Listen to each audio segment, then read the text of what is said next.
दामाद कैसे कैसे चिन्हबो ए बेटी पढ़ल दामाद कैसे कैसे चिन्हबो ए बेटी पढ़ल दामाद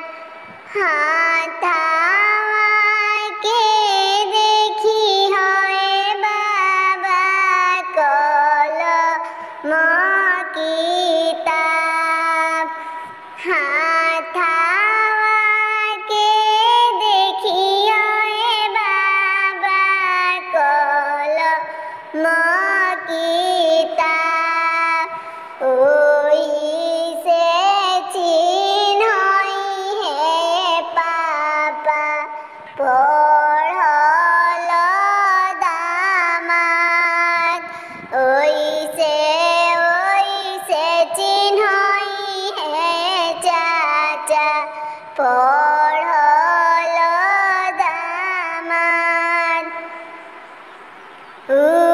उतरत चैतवा हो बाबा चढ़ल बैसाख उतरत